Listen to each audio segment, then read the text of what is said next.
harus sukses. Hidup harus bahagia. Jangan galau, jangan sedih. Jangan putus asa. Nah, ini saya mau bahas nih. Apa iya orang nggak boleh sedih? Sehingga kata jangan sedih itu sering dikumandangkan. Apa iya orang nggak boleh galau? Sehingga kata-kata jangan galau itu sering dikumandangkan. Bagi Anda yang sudah ikut saya dari 14 tahun lalu, awal-awal saya nulis buku pemulihan jiwa, jilid 1, sudah sampai jilid 7 tapi sudah nggak ada lagi semua buku itu. Karena itu buku-buku lama. Jilid 1 saja itu 14 tahun lalu loh. Bagi Anda yang sudah ikut saya dari lama banget belasan tahun lalu, tolong muncul di komen ya. Saya pengen tahu siapa-siapa aja. Saya terharu aja Anda ikut saya udah lama gitu loh. Muncul di komen ya. Tolong di kolom komen ketikkan nama kamu dan daerah, misalkan Yanti di Surabaya misalkan. Saya pengen tahu aja, pengen menyapa nanti di kolom komen. Karena terharu aja kamu ikut saya udah lama gitu loh. Bagi kamu pengikut-pengikut saya yang sudah lama belasan tahun lalu, saya mau tanya nih.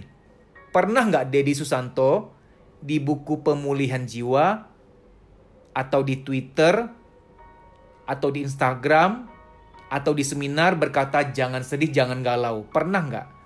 Anehnya, saya nggak pernah berkata jangan sedih, jangan galau di buku-buku pemulihan jiwa yang saya tulis, di Twitter, di Instagram, di YouTube, di training. Saya nggak pernah berkata kepada siapapun, baik di sosial media yang berupa quotes atau tatap muka. Saya nggak pernah berkata jangan galau, jangan sedih. Aneh kan? Kenapa tuh? Bukan tanpa alasan.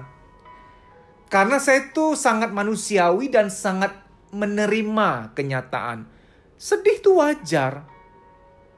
Tuhan menciptakan air mata untuk kita tidak hanya untuk membasahi bola mata, membersihkan bola mata loh.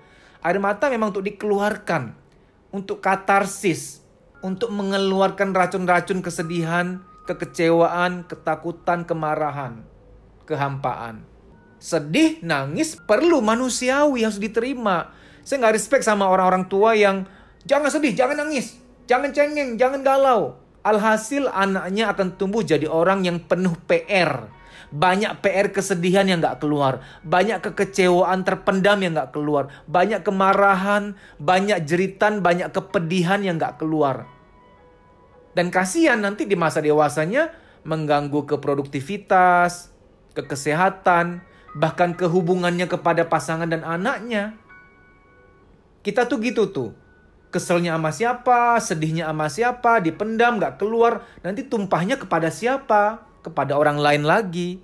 Orang-orang yang berhak bahagia, orang-orang yang gak salah. Orang-orang yang harusnya kita bahagiakan malah jadi tong sampah kita. Kita menuangkan kepada dia semua kesedihan terpendam kita. Karena dulu gak keluar, ada PR-PR masa lalu kita yang gak diselesaikan waktu itu.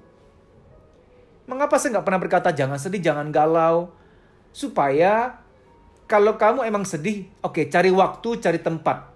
Untuk kamu keluarkan, untuk kamu me time, untuk kamu katarsiskan. Supaya gak jadi penyakit, supaya gak mengganggu orang lain di kemudian hari. Mengapa saya tidak pernah berkata jangan galau, jangan sedih, jangan menangis?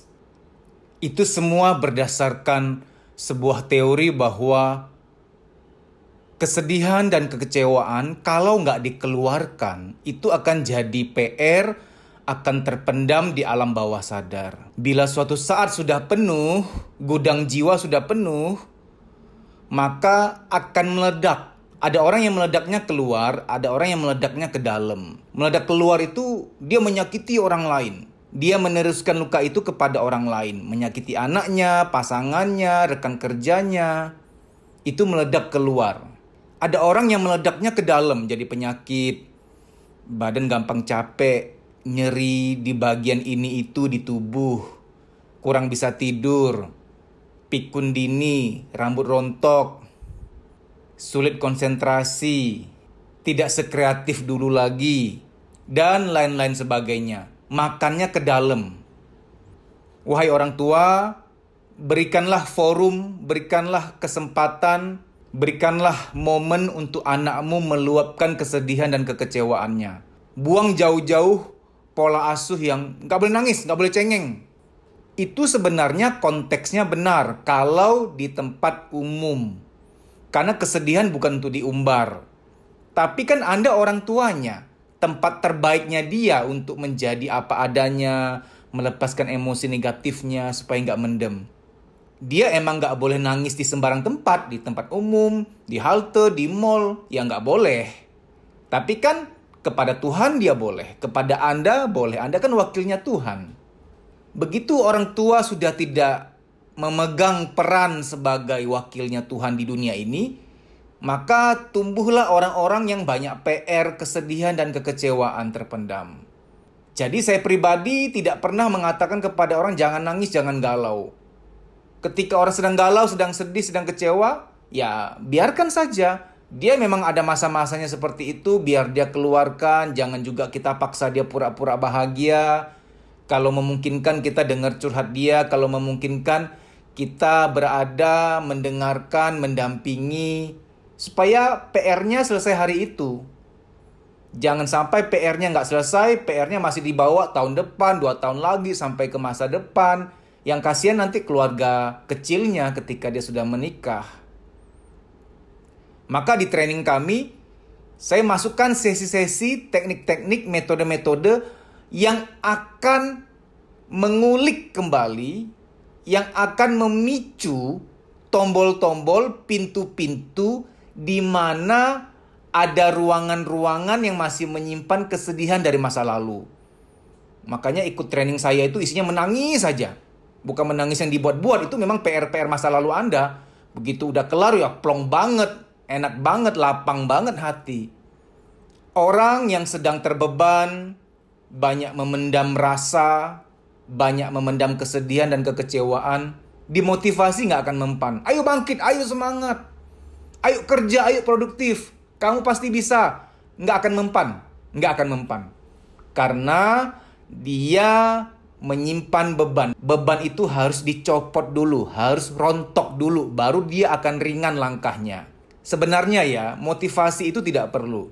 Begitu orang sudah detox, sudah lapang hati, sudah lega, sudah plong, dengan sendirinya dia akan lari. Dia akan lari dengan kencang, dengan ringannya.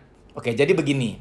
Sedih itu boleh kok, galau itu boleh kok, nggak apa-apa. Menangis itu boleh, nggak apa-apa. Tetaplah menjadi manusia. Jangan berusaha menggeser diri kamu jadi gedebok pisang gitu loh. Kamu tuh manusia, saya tuh manusia. Di alam semesta ini ada gelap, ada terang. Ada wilayah yang berudara, ada wilayah yang hampa udara. Hampa nggak apa-apa. Berudara nggak apa-apa. Gelap nggak apa-apa. Terang nggak apa-apa. Bila kamu ingin hidup dengan merdeka, dengan tenang, dengan bahagia, mengertilah satu hal ini. Jangan menolak rasa sakit. Jangan menolak penderitaan. Semakin kamu tolak, semakin sakit rasanya. Contoh, kita mau disuntik. Makin dipikirin, makin gak rela, makin gak ikhlas, makin takut, makin gak nyaman. Tapi begitu kita ikhlas, ya udah nerima, gak akan sesakit yang gimana-gimana. Karena yang bikin sakit tuh perasaan kita yang memperbesar itu. Hiperbolik, diperbesar rasa-rasa itu. Banyak masalah, banyak ujian sebenarnya gak seberat yang sekarang Anda rasakan. Kalau Anda cukup ikhlas dan menerima bahwa masalah, ujian, gak apa-apa. Semua orang sedang ujian kok. Rasanya gak akan berat banget gitu. Yang bikin Anda merasa berat adalah, kok gini sih hidupku? Aku gak mau. Kok ada masalah begini? Kok bisa begini? Aku gak terima. Makin berat, makin menderita rasanya. Jadi rasa tertekan, rasa sakit, rasa penderitaan yang engkau alami, kemungkinan ya 60-50%-nya kadarnya, bobotnya dari engkau buat-buat sendiri menjadi lebih besar. Padahal mungkin dia hanya seringan 40% dari sekarang. Harusnya. Padahal mungkin Anda tidak akan segalau ini. Galau tetap galau, tapi nggak galau banget karena ada penerimaan. Untuk dirimu sendiri atau untuk keluarga, untuk temanmu, tolonglah tetap jadi manusia. Ada waktunya bersedih, ada waktunya bergembira. Ada waktunya meratap, ada waktunya semangat. Ada waktunya di bawah, ada waktunya di atas. Dan semua itu baik dalam keseimbangan. Orang yang paling banyak luka batin adalah orang yang gak mau mengerti ini. Yang selalu bertanya, kenapa sih aku gak mau mengalami ini, kenapa ini terjadi pada diriku. Dia adalah orang yang tanda petik paling menderita. Coba deh, agak buka sedikit pikiran kita. Memangnya yang punya masalah cuma kita doang. Cuma Anda doang nih yang punya masalah. Saya yang menuturkan ini nggak ada masalah. Orang-orang lain yang dengar video ini nggak bermasalah. Orang-orang di luar sana yang nggak tahu menau soal video ini, apakah mereka nggak ada masalah? Semua orang sedang ujian sekarang. Semua orang sedang bermasalah sekarang. Kalau Anda masih ngotot, ada kok yang nggak ada masalah, ada kok orang yang lebih beruntung dari aku, Mas. Oke, tolong cari satu aja. Satu aja, entah tetanggamu, sepupumu, siapamu. Cari satu saja yang lagi nggak ada masalah. Cari satu, tolong komentar di bawah. Mas, ada kok si A, sebut saja inisial. Dia tetanggaku, dia nggak ada masalah, Mas. Coba tolong kamu komen di bawah. Saya pengen tahu aja. Ya siapa tahu kan, dari 7 miliar penduduk bumi ada satu nih yang spesial nih, nggak ada masalah nih. Saya pengen tahu aja siapa dia dan di daerah mana. Penasaran aja. Itu orang titisan bekicot kali. Beda sendiri. Kalau kita kan memang keluar dari rahim ibu kita yang ketika lahir sudah menangis. Udah kayak tahu bahwa hidup ini memang banyak ujian, banyak masalah. Oke, di tahun baru ini kita pengen naik kelas ya. Ayolah kita terima. Saya nggak minta Anda pasrah. Pasrah sama ikhlas beda loh. Kalau pasrah tuh nggak ngapa-ngapain loh. Kalau ikhlas, ada doa dan usaha. Sambil berdoa, terus memohon kemudahan dari Tuhan, terus memohon pertolongan dari Tuhan, terus mendekat kepada Tuhan biar kuat. Dan sambil berusaha, berikhtiar. Salah satu contoh usahanya adalah Anda sedang mendengarkan kebijaksanaan-kebijaksanaan ini. Usaha dalam mengembangkan diri, usaha untuk menambah wawasan, usaha untuk meningkatkan awareness, kesadaran. Usaha apa lagi? Perbanyaklah berteman dengan orang-orang yang tegar, yang positif, biar Anda juga kecipratan positif. Usaha apa lagi? Perbanyaklah Anda bekerja, berjuang apa yang Anda bisa perjuangkan. Jangan cuma berdoa doang terus pasrahan, nggak ngapa-ngapain, itu juga nggak bisa. Tolong jangan salah paham, saya tidak mendukung Anda pasrah, tapi ikhlas menerima kenyataan. Ikhlas menerima kenyataan itu bukan pasrah loh, beda banget loh. Saya menerima bahwa saya harus bekerja. Saya menerima bahwa walaupun gaji masih segini, saya menerima bahwa pekerjaan ini anugerah.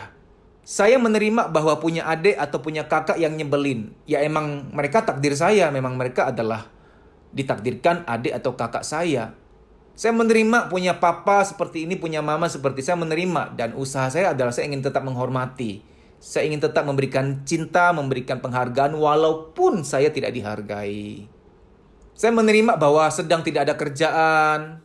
Tetap berjuang, melamar ke sana sini, kirim CV, menyampaikan lamaran ke sana sini. Saya menerima bahwa saya harus berjuang.